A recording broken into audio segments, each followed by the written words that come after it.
Higher education से जुड़े छोटे या बड़े अपडेट के लिए सब्सक्राइब करें डीके गुरु ट्यूटोरियल। साथ ही किसी भी नोटिफिकेशन को पाने के लिए बेल आइकन को दबाना ना भूलें। हेलो। हाँ सर। क्या मैं अंकेश कुमार से बात कर रहा हूँ? जी अंकेश बोल रहा हूँ। ओके, मैं डीके गुरु ट्यूटोरियल से दीपक कुमार बात कर रहा हूँ। अंकेश जी। जी सर। अंकेश जी, मुझे पता चला है कि आपने इस बार जेआरएफ निकाला है। जी सर। सबसे पहले तो आपको शुभकामनाएं जेआरएफ निकालने के लिए। बहुत बहुत धन्यवाद सर।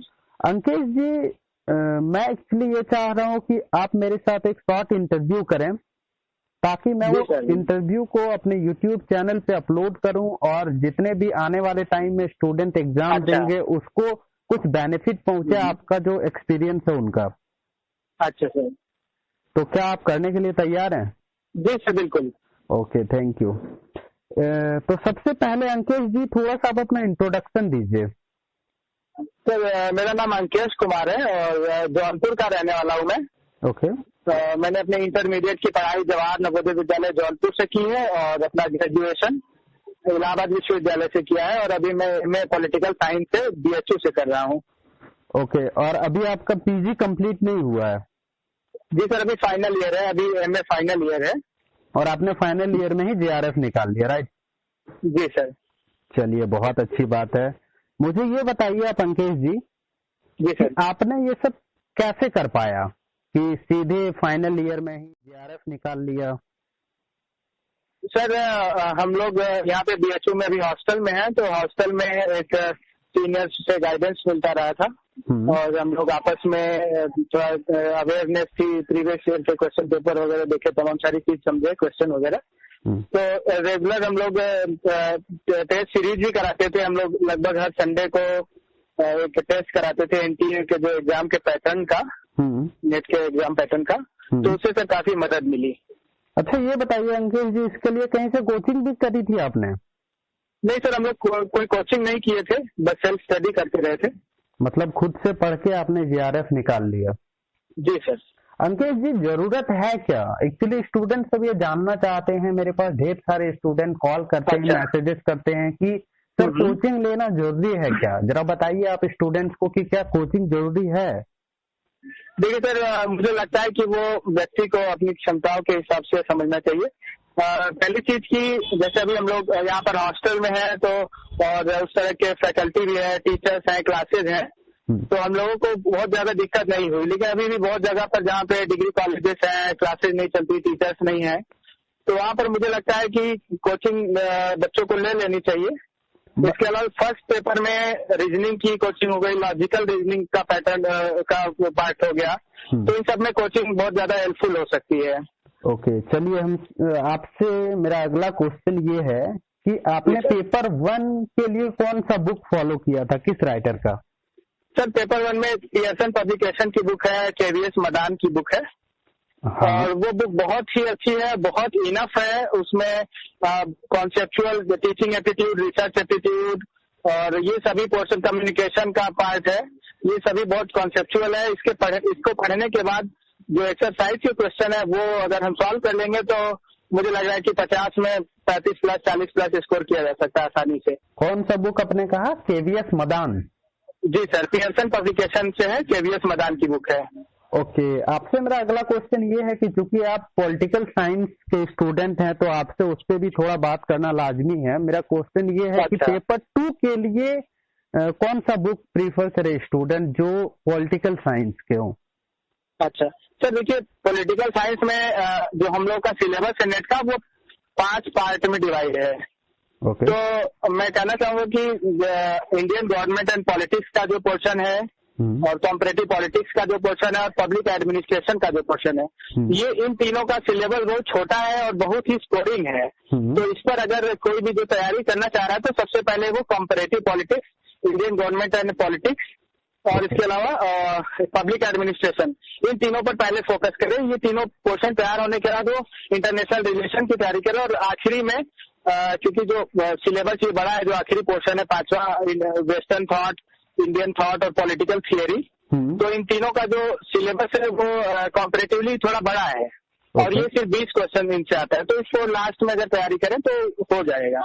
चलिए, बहुत अच्छा आपने स्ट्रेटेजी बताया पेपर 2 को प्रिपेयर करने का। मेरा अगला आपसे ये क्वेश्चन है कि बहुत सारे स्टूडेंट ये जानना चाहते हैं कि जो स्टूडेंट कोई भी कॉम्पिटिटिव एग्जाम निकाल लेते हैं वो कितना घंटा पढ़ाई करते हैं।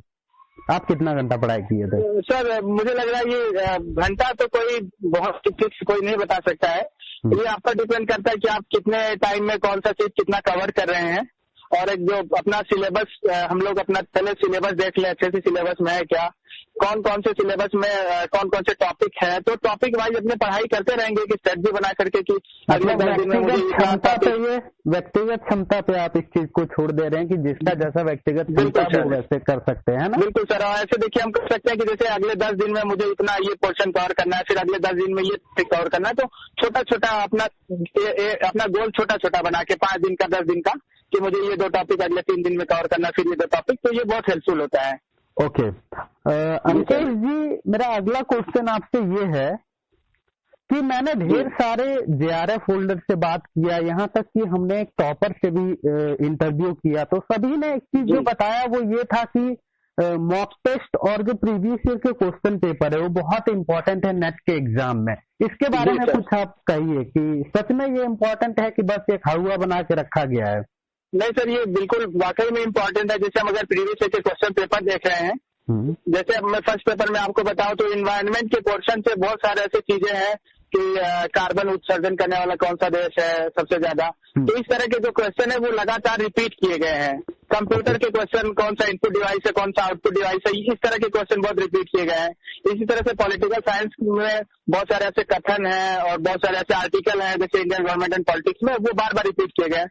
तो प्रीवियस ईयर के क्वेश्चन पेपर देखने से हमको एक आइडिया मोटा मोटी ये लग जाता है कि कहाँ से ज्यादा क्वेश्चन पूछ रहा है। जैसे पॉलिटिकल साइंस में एक एलिट थियरी है, तो एलिट थियरी से हर साल एक क्वेश्चन आ रहा है, तो एकदम ये फिक्स है कि एक क्वेश्चन आ रहा है, तो हम एलिट थियरी पर थोड़ा फोकस कर सकते हैं। तो प्रीवियस ईयर के क्वेश्चन पेपर बहुत ज्यादा हेल्पफुल है। ओके, मेरा अगला आपसे क्वेश्चन थोड़ा हटके है कि इसके बाद आप क्या करने वाले हैं? आपका जेआरएफ हो गया, आप चूंकि पहले सेंट्रल यूनिवर्सिटी इलाहाबाद से निकल के आए, अब बीएचयू पहुंचे हैं, बीएचयू में हालांकि अभी आपका लास्ट ईयर है, इसके बाद आप क्या करेंगे? मतलब स्टूडेंट ये जानना चाहता है कि बेसिकली वो जेआरएफ या नेट करने के बाद वो क्या कर सकते हैं। सर देखिए, मेरा तो अगला लक्ष्य यही है, फिलहाल एमफिल या पीएचडी में इनरोल होने की कोशिश करेंगे। कहाँ पे? तो अभी कई एमफिल और पीएचडी में इनरोल होने की कोशिश करेंगे। किस यूनिवर्सिटी को आप टारगेट करेंगे?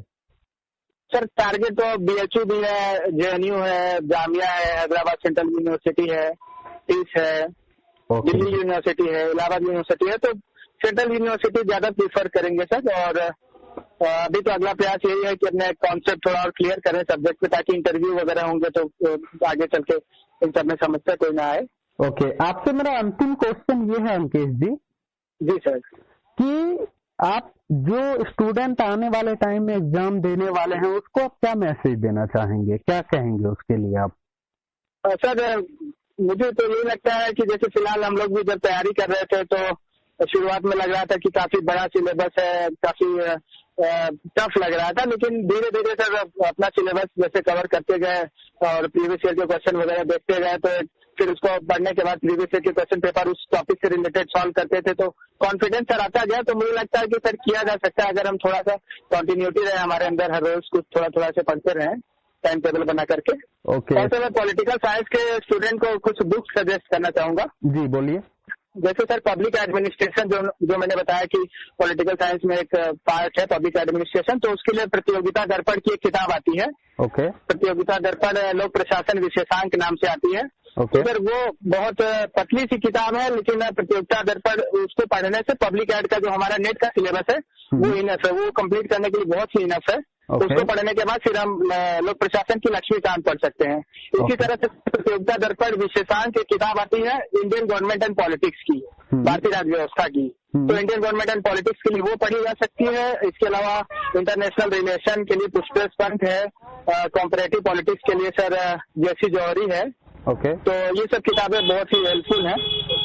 चलिए, तो ये थे अंकेश जी जिन्होंने बहुत अच्छा से हर चीज को समझाया। उम्मीद करता हूँ मेरे दर्शकों को ये पसंद आया होगा। अंकेश जी बहुत बहुत धन्यवाद आपका। जी थैंक यू सर। ओके।